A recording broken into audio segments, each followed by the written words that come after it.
இப்போ ரீசெண்டாக ஒரு வீடியோ போட்டிருந்தோம். என்ன வீடியோனா, இந்த காதலர் வந்து 2 பேர் டவரில் நின்று ப்ரப்போஸ் பண்ணியிருப்பாங்க. அந்த வீடியோவை மென்ஷன் பண்ணி காதலை வெளிப்படுத்தணும்னா இந்த மாதிரி தான் வெளிப்படுத்தணும் அப்படிங்கிறது இல்லை, அதை ஒரு நல்ல விஷயமாகவும் நம்ம வெளிப்படுத்தலாம் அப்படிங்கிறதுக்காக மரம் நடுறேன் அப்படின்னு சொல்லியிருந்தேன். ஒவ்வொரு மந்த்துக்கும் ஒரு தடவை. இப்போ கரெக்டாக 12ஆம் தேதி ஒவ்வொரு மந்த்துமே ஒவ்வொரு மரம் நான் நடுறேன்.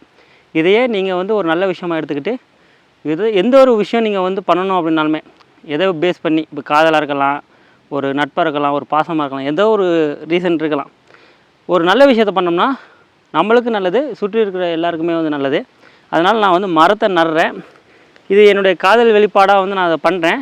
அதே நேரத்தில் சில வருடங்களுக்கு முன்னாடி நான் வந்து சோசியல் சர்வீஸ்லேயே நிறையா இது நான் பண்ணியிருக்கிறேன். கலாம் ஐயா நினைவு நாள், பிறந்த நாளுக்கு நிறைய தடவை வந்து நான் மரக்கன்று நட்டிருக்கேன், நிறைய பேருக்கு கொடுத்துருக்கேன். இப்போ வந்து காதல் நினைவாக ஒரு நல்ல விஷயமாக பண்ணணும்னு இந்த இதை நான் பண்ணுறேன். பார்ப்போம். இந்த இது எல்லாருக்குமே பிடிச்சிருந்துச்சின்னா எல்லாருக்குமே இதை ஷேர் பண்ணுங்கள். அதனால தான் நம்மளுக்கு வந்து சப்போர்ட் பண்ணுங்கள். நம்மளோட பேஜை வந்து ஃபாலோ பண்ணிக்கோங்க.